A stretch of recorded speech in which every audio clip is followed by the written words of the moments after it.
मैं Greece God जी जीवन परिवर्तन चैनल में आपका स्वागत है। आप देख रहे हैं जी जीवन परिवर्तन चैनल। हम पुनः वही आपसे आग्रह करते हैं, वही पुराना निवेदन करते हैं कि आप मेरे चैनल को लाइक कीजिएगा, सब्सक्राइब कीजिएगा, क्योंकि आपको पता है बिना पेट्रोल की गाड़ी चलती नहीं हो। और कहीं भी आपने देखा होगा, जब कलाकार स्टेज पे आता है तो आपसे अगर कुछ उम्मीद नहीं करता है तो आपको कम से कम तालियों की उम्मीद करता है अपने उत्साह को बढ़ाने के लिए। तो इसलिए हमारे चैनल को आप लाइक और सब्सक्राइब जरूर कीजिएगा। अब मैं आपको आपके जीवन के बारे में एक नई स्टोरी के साथ एक नया हेडिंग आपके सामने प्रस्तुत करता हूं, जिसकी हमारे सभी लोगों को, पूरे देशवासियों को तलाश थी। बड़ी सी रिसर्च के बाद हमने तैयार किया है, जो आप लोगों के सामने हम प्रस्तुत करते हैं। लेकिन ध्यान दीजिएगा, गौर कीजिएगा और उस पर अमल कीजिएगा, और वो है चुप रहने की सलाह। क्या है? चुप रहने की सलाह। 7 जगह, अगर आप 7 ऐसी जगह है जहां पर आप चुप रहते हैं, मेरा मानना नहीं, ये मेरा विश्वास है कि आप जगह वो 7 जगहों पे अगर आप चुप रहते हो, आपका जीवन बदल जाएगा। आप सिर्फ अमल में ला के देखिए। आज मैं आपके सामने वो 7 जगह बताने वाला हूं कि जिसकी आपको सबको जरूरत है, कि जिसके अपने जीवन में बदलाव लाना है तो मुझे 7 जगह चुप रहना चाहिए, बोलना नहीं चाहिए। सबसे पहले हम आपको बताना चाहते हैं एक एग्जाम्पल के तौर पे कि पंडित, विद्वान, इनके पास हर आदमी अपने काम के लिए शुभ घड़ी और मुहूर्त जानने के लिए जाता है। लेकिन मैं पूरे विश्व से जानना चाहता हूं कि किसी के जन्म और किसी के मृत्यु की शुभ घड़ी क्या किसी विद्वान के पास है? नहीं है। मेडिकल साइंस भी डिलीवरी का टाइम डेट देता है 17 तारीख, बच्चा हो जाता है 1 ही तारीख को, 5 ही तारीख को। मतलब साइंस टेक्नोलॉजी फेल है। इसके लिए खुद पे 7 जगह चुप रहना चाहिए। अभी आप सोच लीजिए, किसी की डेथ हो गई, हम वहां पहुंचे हैं, अपने सीधे साधे फॉर्मल वस्त्र में पहन के वहां पहुंचे हैं और चुप से जैसे किसी से मिलते हैं नमस्कार करते हैं, उस माहौल में तो हमें चुप रहना है, सिर्फ हाथ जोड़ के और अपने स्थान को ग्रहण करना है। वहां चुप रहने से आपका नाम आगे होता है कि आप में एक कैटेगरी है, आप में एक स्वभाव है जो आप सम्मान के लायक हैं।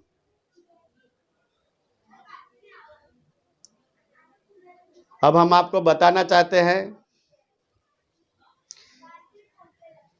कि हम जब बोलते हैं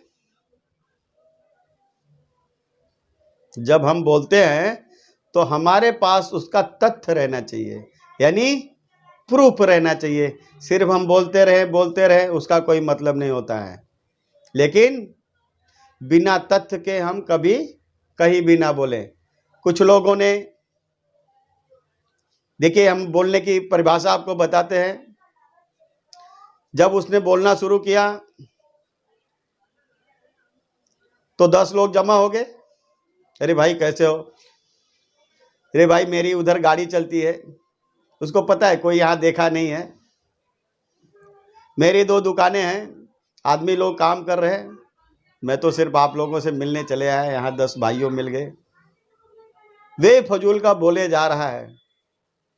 मुझे ये नहीं पता है कि 10 लोग में एक बंदा कल हमें मिल गया उधर, जहां पर मैं म्यूनसिपालिटी का कचरा उठाता रहेगा, तब वो अगर पूछ लिया मुझे, भाई कल तो दुकानें थी, गाड़ियां थी, आज किधर चली गई, यानी बिना सबूत के, बिना तथ्य के नहीं बोलना चाहिए, तो वहां इंसल्ट होना पड़ता है। अब हम आपको दूसरी बात बताना चाहते हैं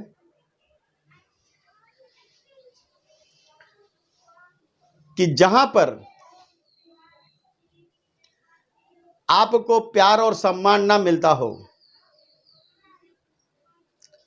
वहां कदाप आप शांति से बैठें और अपने ज्ञान या सलाह किसी को ना दें। नहीं देना चाहिए ऐसा भी नहीं है। जब तक सामने वाला व्यक्ति आपसे कोई सलाह नहीं मांगता है, तब तक आपको चुप रहना है, शांत रहना है। शांत रहने की ताकत बहुत बड़ी है, बोलने वालों से कई गुना ज्यादा है। अब एक छोटा सा एग्जाम्पल बता देते हैं आपको कि आपने हाथी तो देखा होगा, लेकिन उसकी आवाजें बहुत कम सुनी होगी, कभी कभी बोलती है वो। लेकिन उसी गांव में जिस रास्ते से हाथी जा रही है, उसके पीछे 10 कुत्ते दौड़ते हैं, वो कितना बोलते हैं, कितना भूखते हैं, लेकिन वो कुत्ते ताकतवर होते हैं क्या हाथी? क्योंकि हाथी ताकतवर है। तो शांत रहने में, चुप रहने से, वो बलशाली है फिर भी चुप रहती है। नहीं तो पीछे मुड़ के एक बार वो आवाज दे दे जोर से और सूंड घुमा दे तो सारे कुत्ते भाग जाएंगे, लेकिन वो पीछे मुड़ के नहीं देखती है, इसलिए उसे ये पता है कि इनसे मेरा कुछ बिगड़ने वाला नहीं है। अब मैं आपको तीसरी बात बताने जाता हूं कि अगर आपसे सामने वाला कोई क्रोध कर रहा है, क्रोध सुनना तो आसान बात नहीं है, लेकिन मैं कहता हूं कि आप आदत डाल लीजिए ना। क्रोध कोई कर रहा है या क्रोध से कोई बोल रहा है, अगर आप नहीं सुन सकते हो तो वहां से हट जाइए, वहां से चले जाइए। लेकिन उसकी क्रोध की बातें सुन करके हम में क्रोध पैदा करना, ये सबसे बड़ा गुनाह है। इससे हम अपनी जिंदगी को बदल नहीं सकते। अगर मुझे बदलना है तो उसका क्रोध का जवाब मुझे शांत रहकर देना होगा, मुझे शांत रहकर देना होगा। क्योंकि क्रोध करने वाले की संख्या 90% है, क्रोध करने वालों की संख्या 90% है, और क्रोध को शांति से सुनने वालों की संख्या 10% है। तो मैं दोस्तों यही भी बताना चाहता हूं कि आज हमारे देश में रिचबल परसेंट है तो सिर्फ अमीर लोग 10% है, गरीब लोग, मिडिल क्लास, सब पुअर मिला के 90% में आते हैं। और नहीं तो आप जहां रहते हो, आप काउंटिंग कर लिए, जिस सोसाइटी की समाज संस्था में आप बैठते हो कि 10 लोग आपके कामयाब होंगे तो 90 लोग बेकामयाबी में होंगे। अब मैं आपको चौथी बात बताना चाहता हूं। चौथी बात है, दो लोगों का किसी का तर्क में कोई मुद्दा चल रहा है, आप वहां पहुंच गए तो आपको चुप रहना चाहिए। जब तक वो आपकी हेल्प ना मांगे तब तक आपको उन्हें बात नहीं करनी चाहिए, क्योंकि बिना मांगे सलाह का कोई वैल्यू नहीं होता है। अब हम आपको पांचवा शब्द बताने जा रहे हैं। पांचवा वर्ड ऐसा है कि कोई भी ऐसा शब्द ना बोले जिससे हमारा मित्र शत्रु बन जाए। हमें अपने शब्दों पर कंट्रोल करना है। आपको पता है, आग लगी पानी से बुझ जाती है, लेकिन शब्दों की लगी आग बुझती नहीं है। तो हमें अपने शब्दों पे कंट्रोल करना है। हम आपको अब छठवीं बात बताने जा रहे हैं। हम आपको 60वीं बात बताने जा रहे हैं, आप लोग गौर कीजिएगा। जहां आपका फायदा ना होने वाला हो, जहां आपका फायदा ना होने वाला हो, वहां पर आप उपदेश देना नहीं चाहिए और शांत रहना चाहिए, क्योंकि किसी के लेन देन में आप बोलेंगे, फायदा दूसरे का होगा, बुराइयां आपको मिलेगी। तो कभी भी सामने वाला जब तक आपसे मदद ना मांगे कि भाई मेरी मदद कीजिए, बोलने दीजिए, जरा आप मुझे सलाह दीजिए, तब तक फोकट में मिला हुआ ज्ञान, उसकी कोई वैल्यू नहीं होती है। पहले लोग, एग्जाम्पल में हम आपको बताना चाहते हैं, एक कुआं रहता था जिसमें सैकड़ों फीट 50 फीट रस्सी से पानी खींच के निकालता था, तो मेहनत करके उसकी वैल्यू होती थी। लेकिन आज का इंसान बटन दबाता है, नल खोलता है, पानी आ जाता है, इसलिए उसकी कीमत उसे नहीं समझती। उसकी कीमत कब समझ में आती है, उस बावड़ी उस कुएं की, जब गांव में आग लग जाती है और फोन करते 102 नंबर और गाड़ी आने में बड़ा टाइम लग जाता है, तब तक जलकर खाक हो जाता है। और कुएं रहते थे, वो बाल्टी से निकाल के घर बुझ जाते थे। 4 कमरे हैं, एक जला तो 3 बच जाते थे। आज कुछ बचते नहीं है, क्योंकि गाड़ी आने में समय लग जाता है। आग को जलाने खाक करने के लिए समय नहीं लगता है। तो इसलिए इन बातों को भी ध्यान रखना है। अब हम आपको 7वीं बात बताने जाते हैं, और वो आखिरी बात होगी।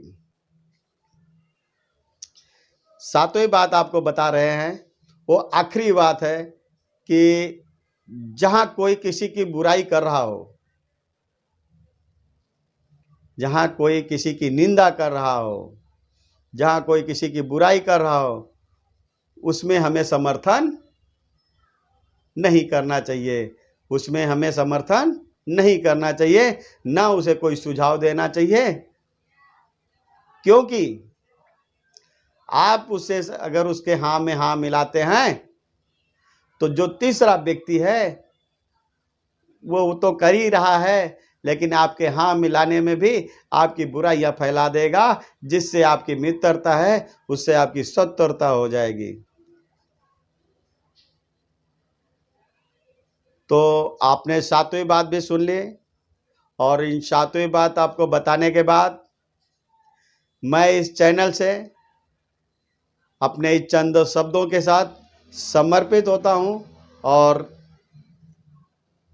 आप मेरे चैनल को देखते रहिए। इसी तरह का मोटिवेशन वीडियो हम अगले वीडियो में भी आपको कुछ समझाने का प्रयास करेंगे। मेरे प्यारे मित्रों, जय हिंद, जय भारत।